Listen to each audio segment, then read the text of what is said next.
എന്താ ചേട്ടാ ഒരു ചിരിയൊക്കെ? അല്ല അത് പെട്ടെന്ന് നമ്മുടെ ബ്രോയുടെ മൊബൈലിൽ ഇത്ര നേരം സൈലന്റ് ആണോ പറഞ്ഞിരുന്നിട്ട് നിങ്ങൾ തുടങ്ങിയപ്പോഴേ ഞാൻ നോക്കുമ്പോ കഷ്ടപ്പെട്ട് ഇൻട്രോ പറയുമ്പോ അവിടെ ഇരുന്ന് പുച്ഛിക്കുന്ന പോലെ. അപ്പം റൊണാൾഡോ ചിത്രം എന്ന് പേര് കേൾക്കുമ്പോൾ തന്നെ ആദ്യം ആളുകൾക്ക് അറിയേണ്ടത് റൊണാൾഡോ ആയിട്ട് ഇതിനകത്ത് എന്തെങ്കിലും ഉണ്ടോ എന്നുള്ളതാണ്. അപ്പോൾ ഡയറക്ടറിനോട് തന്നെ ചോദിക്കാം, എന്താണ് റൊണാൾഡോയ്ക്ക് ഈ സിനിമയിലുമായിട്ടുള്ള ബന്ധം? റൊണാൾഡോ എന്ന് പറയുന്നത് ഒരു ക്യാരക്ടറിന്റെ പേരാണ്. ഇതില് ക്യാരക്ടർ ചെയ്തിരിക്കുന്നത് അശ്വിനാണ്. അശ്വിൻ ഫുട്ബോളായിട്ട് യാതൊരു ബന്ധവുമില്ല. അവന് ഫുൾ ബന്ധവും സിനിമയായിട്ടാണ്. ഒരു സിനിമ സീക്കറാണ് അവൻ. ഒരു സിനിമ ചെയ്യണം എന്ന ആഗ്രഹമായിട്ട് നടക്കുന്ന ഒരു ചെറുപ്പക്കാരനാണ്. റൊണാൾഡോ എന്ന് പേരിടാനുള്ള കാരണം ഇത് സിനിമയ്ക്കകത്തെ സിനിമകളാണ്. ഈ സിനിമയ്ക്കകത്തെ സിനിമകളാണ്. അപ്പൊ നമുക്ക് സാധാരണ സിനിമകളിൽ സിനിമ സംസാരിക്കുമ്പോൾ ആ ഡയറക്ടർ ചെയ്യുന്ന സിനിമ നമ്മൾ കാണാറില്ല. ഇതങ്ങനെയല്ല. നമുക്കിപ്പോ ഇവര് ചെയ്യുന്ന സിനിമകളും കൂടി കാണാം. അപ്പം ഈ സിനിമയിൽ വരുന്നത് ഒരു 7 എലമെന്റ്സ് ആണ്, 7 തീംസ് വരുന്നുണ്ട്. ആന്തോളജി പോലെയാണോ? ആന്തോളജി എന്ന് പറയാനും പറ്റില്ല. ഒരു പുതിയ ജോണറാണ്. അപ്പം ഒരു 7 ജോണർ ഇതിനകത്ത് വരുന്നത് കൊണ്ട് നമ്മളിങ്ങനെ ആലോചിച്ചു 7 CR7. കാരണം ഒരു 7 എന്ന് പറയുന്ന നമ്പറിനെ ഇത്രയും ബ്യൂട്ടിഫുൾ ആക്കിയ ഒരാള് റൊണാൾഡോ. എന്തായാലും എനിക്കൊരു ക്യാരക്ടറിന് ഈ ക്യാരക്ടറിന് ഒരു പേരിടണം. അപ്പൊ എന്തുകൊണ്ട് റൊണാൾഡോ എന്ന് ഇട്ടുകൂടാ? അങ്ങനെ ഇട്ടുകൂടാന്നൊന്നുമില്ലല്ലോ. അപ്പൊ ആ റൊണാൾഡോ എന്ന് ഇടുമ്പോൾ ഉണ്ടാകുന്ന ഒരു അട്രാക്ഷൻ ഒരു കാര്യമാണ്. കാരണം എല്ലാവരും ചിന്തിക്കും ഇത് ഫുട്ബോളായിട്ട് ബന്ധമുള്ളതാണോ. നമ്മൾ ഒരുപാട് സിനിമകളൊക്കെ പേരൊക്കെ കേൾക്കുമ്പോൾ നമ്മളത് ചിലപ്പോൾ വിട്ടങ്ങ് പോകും. ഇത് ഒന്ന് സ്റ്റക്കായി നിന്നിട്ട് 1 മിനിറ്റെങ്കിലും ഒന്ന് ചിന്തിക്കണമല്ലോ. നമ്മളൊരു പേരിടുകയാണ് എന്തായാലും. അത് എന്തുകൊണ്ട് ചിന്തിക്കാവുന്ന ഒരു പേര് ഇട്ടുകൂടാ എന്നുള്ള രീതിയിലാണ് റൊണാൾഡോ എന്നിടുന്നത്. അതിന്റെ റീസൺ അതാണ്. ഒരു 7 എലമെന്റ്സ് ഇതിനകത്ത് വരുന്നത് കൊണ്ടാണ്. അല്ലെങ്കിൽ എന്ത് പേര് വേണമെങ്കിലും ഇടാം. അപ്പൊ ബാബു എന്ന് പേരിട്ടിട്ട് ഒരു ബാബു ചിത്രം ഇടാം. പക്ഷെ റൊണാൾഡോ എന്ന് ഇടുമ്പോ ഉണ്ടാവുന്ന ഒരു അട്രാക്ഷൻ ഈസിയാണ്. അപ്പൊ ആദ്യ കാലഘട്ടങ്ങളിൽ ഇത് പലരും വിചാരിച്ചിരുന്നത് ഫുട്ബോൾ ആയിട്ട് റിലേറ്റഡ് ആയിട്ടുള്ള ഒരു സംഭവം ആയിരിക്കും എന്നാണ്. അങ്ങനെയല്ല. ഇപ്പൊ നമ്മളത് ബ്രേക്ക് ചെയ്യാണ്. പിന്നെ സിനിമയായിട്ടുള്ള ഗസ്റ്റ് അപ്പിയറൻസ് ഉണ്ടല്ലോ. റൊണാൾഡോ ഉച്ചക്ക് എന്താ കഴിച്ചേ? ഉച്ചക്ക് എന്താ കഴിച്ചേ? ഞാൻ വിചാരിച്ചു പുട്ടും എല്ലാം കഴിച്ചായിരുന്നു.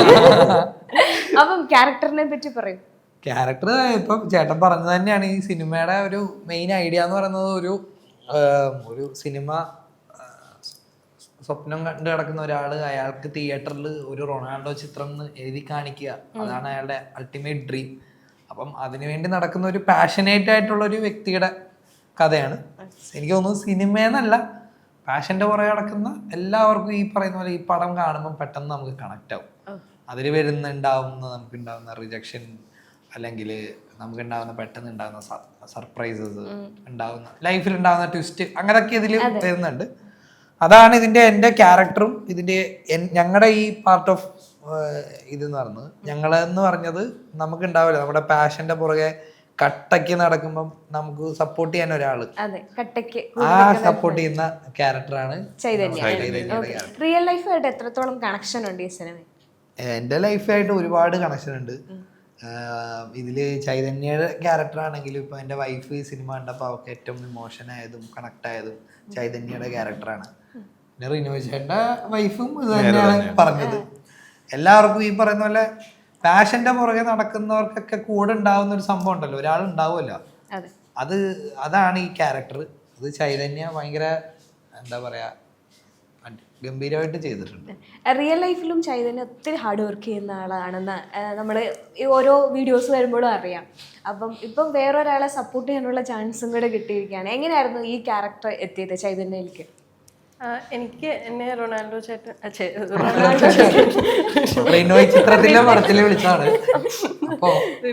വിളിച്ചിട്ട് ഇങ്ങനെ കഥ പറഞ്ഞു. എന്റെ പോർഷൻ മാത്രമേ എൻ്റെ അടുത്ത് പറഞ്ഞിട്ടുണ്ടായിരുന്നുള്ളൂ. പക്ഷെ എനിക്ക് കേട്ടപ്പോൾ തന്നെ ഭയങ്കര ഇഷ്ടപ്പെട്ടു. നല്ലൊരു ക്യാരക്ടറായിട്ടാണ്, ഭയങ്കര ഒരു നല്ല സിമ്പിൾ ഹംബിൾ നല്ലൊരു ക്യാരക്ടറായിട്ടാണ് എനിക്ക് ഫീൽ ചെയ്തത്. അപ്പം എനിക്ക് ഇഷ്ടപ്പെട്ടു. എന്നിട്ട് റിനോജ് ചേട്ടൻ പറയുകയും ചെയ്തു അശ്വിൻ ചേട്ടനാണ് പേര് വരുന്നത്. ഞാൻ പറഞ്ഞു ഡബിൾ ഓക്കെ അങ്ങനെ ക്യാരക്ടർ എനിക്ക് ഭയങ്കര എൻജോയ് ചെയ്ത് ചെയ്യാൻ പറ്റിയൊരു ക്യാരക്ടർ. ഈ സിനിമയായി ബന്ധപ്പെട്ടാണോ എന്ന് എനിക്കറിയില്ല. ഒരു ഇനാഗുറേഷൻ വരുമ്പോഴാണ് ചൈതന്യ അവിടെ ഒരു വൈറ്റ് ഹുഡിയൊക്കെ ഇട്ടിട്ട് അന്ന് ഒരു ഫോട്ടോ ഇടയ്ക്ക് വന്നിട്ടുണ്ടായിരുന്നു ഒരു ഇനാഗുറേഷനായി ബന്ധപ്പെട്ടിട്ട്. അന്ന് ചൈതന്യക്ക് ഭയങ്കര സോഷ്യൽ മീഡിയയിൽ വൈറലായിരുന്നു, എന്തോ മാരക അസുഖം എന്നൊക്കെ പറഞ്ഞിട്ട് ഒത്തിരി ന്യൂസസ് വന്നു. ശരിക്കും ഹെൽത്ത് സംബന്ധമായിട്ടുള്ള ഒരു എന്താണ് ഇപ്പോഴത്തെ കണ്ടീഷൻ എന്താണ്? ഇപ്പോൾ ബെറ്ററാണ്. ഇപ്പം എനിക്ക് ലേറ്റസ്റ്റ് ഒരു സർജറിയും കൂടെ നടന്നിട്ടുണ്ട്. ഇപ്പോൾ ബെറ്ററായി വരുന്നു. അത് ആക്ച്വലി ഇനാഗ്രേഷൻ അല്ലായിരുന്നു, അതൊരു പാനൽ ഡിസ്കഷൻ ആയിരുന്നു. അപ്പോൾ ഞാൻ അവിടെ എത്താമെന്ന് വാക്ക് പറഞ്ഞിട്ടുണ്ടായി. അപ്പോൾ ഇതുപോലെ തലയിൽ കെട്ടിയിട്ട് ഫുഡ് ഇട്ടിട്ട് പോയതാണ്. അത് ഇങ്ങനെ എല്ലാവരും ഇങ്ങനെ മീഡിയാസിൽ വൈറലാകും, ഐ മീൻ എല്ലാവരും ഇങ്ങനെ അത് ഷെയർ ചെയ്യുന്നു വിചാരിച്ചിട്ട് പോയതല്ലേ. ഞാൻ അവിടെ എത്തുന്ന വാക്ക് കൊടുത്തപ്പോൾ ഞാൻ അവിടെ സർജറി, എനിക്കൊരു പ്രീ ഓറിക്കുലർ സൈനസ് എന്ന് പറയുന്ന സംഭവം ഉണ്ട്. അതിന്റെ സർജറി കഴിഞ്ഞിരുന്നു. അത് എങ്ങനെയാ വന്നത്? അതെനിക്ക് ബൈ ബർത്ത് ഉള്ളതാണ്. അതെ അതെ, എനിക്ക് കുഞ്ഞിലേ തൊട്ടേ ഉള്ളതാണ്. പക്ഷെ ഒരു 2 years മുന്നെയാണ് അത് ആദ്യമായിട്ട് ഇൻഫെക്റ്റഡ് ആവുന്നത്. അങ്ങനെ ഇപ്പൊ ഓക്കെ ആണ്, ഇപ്പൊ ബെറ്റർ ആയി വരുന്നു. അർജുൻ ചേട്ടാ എന്താണ് കാര്യമായിട്ട് കേൾക്കുന്നത്? അല്ല, ഞാൻ വളരെ സീരിയസ് ആയിട്ട് കേൾക്കുകയാണ്. രോഗാവസ്ഥ ചില സീരിയസ് കാര്യങ്ങൾ പറയുമ്പോൾ ഞാൻ സീരിയസ് ആയിട്ട് തമാശക്ക് ഞാൻ തമാശയും തമാശക്ക് എടുക്കും. എന്തുണ്ട് വിശേഷം? സുഖമായിട്ടിരിക്കണം. ഓക്കെ, പെട്ടെന്ന് മറവി രോഗമുള്ള മനുഷ്യനാണ് എനിക്ക് തോന്നിയിട്ടുണ്ട്. നിങ്ങൾക്ക് ആർക്കെങ്കിലും തോന്നിയിട്ടുണ്ടോ? അർജുൻ ചേട്ടന് അതെന്താന്നറിയാമോ, കഴിഞ്ഞ ആഴ്ച ഞങ്ങൾ തമ്മിൽ കണ്ടു, സംസാരിച്ചു, കഥകളൊക്കെ പറഞ്ഞു. മറ്റേ ചേച്ചിയുടെ സിസ്റ്റർ അല്ലേ എന്നൊക്കെ കാര്യങ്ങളൊക്കെ പറഞ്ഞു. ചേച്ചിയുടെ സിസ്റ്റർ അല്ല, അനന്യ ചേച്ചിയുടെ ബ്രദർ അല്ലേ എന്നൊക്കെ ചോദിച്ചു. ഇന്നിവിടെ വന്നപ്പോഴത്തേക്ക് എന്നെ 7 അയലോക്കത്ത് കണ്ട പരിചയം. അല്ല ചേട്ടാ, സത്യം സിമി കണ്ടോ, പേര് അറിയത്തില്ല. അല്ല, സിമിന്റെ അടുത്ത് പറഞ്ഞ കഴിഞ്ഞ ആഴ്ച തിയേറ്ററിൽ കണ്ടെന്നാ. ഞാൻ തിയേറ്ററിൽ കയറിയിട്ട് 2 മാസം കണ്ടായടാ. ഇല്ല ഇല്ല, ഏത് സിനിമയാണെന്നാ? ഏത് സിനിമയാണെന്ന് എനിക്ക് ഓർമ്മയില്ല. പക്ഷെ നമ്മൾ നമുക്ക് എല്ലാവർക്കും മറവിയുണ്ട്. സിനിമയുടെ പേര് മാത്രമേ ഞാൻ മറന്നിട്ടുള്ളൂ. മോശമായി പോയി.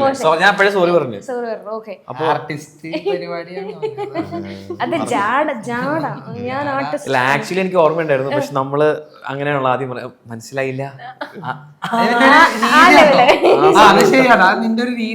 പക്ഷെ വേറെ രണ്ട് നമുക്കും ജാട എടുക്കാലോ അശ്വിൻ ചേട്ടാ. ശരിയാക്കി തരാം. അടുത്ത ചാൻസ് സിമിക്ക് ആയിക്കോട്ടെ. ഞാൻ അങ്ങോട്ട് ഞാൻ എപ്പോഴേലും പറഞ്ഞിട്ടുണ്ടോ ചേട്ടാ? നമ്മൾ പണ്ട് കണ്ടത് എപ്പോഴും ഞങ്ങൾ തമ്മിൽ ഭയങ്കര ബന്ധത്തില് ആണല്ലേ. നമ്മൾ കാണാൻ തുടങ്ങിയല്ലേ ഉള്ളൂ. ഇനി നമ്മൾ ഒരിക്കലും മറക്കില്ല സിമി. ചേട്ടാ വേറൊരു കാര്യം കൂടെ പറയാം. ചേട്ടൻ ഇൻസ്റ്റാഗ്രാം എടുത്ത് നോക്കുവാണെങ്കിൽ ചേട്ടാ ഒരു ഇന്റർവ്യൂ തരുമെന്ന് ഒരു പെൺകുട്ടി മെസ്സേജ് അയച്ചിട്ടുണ്ടാവും.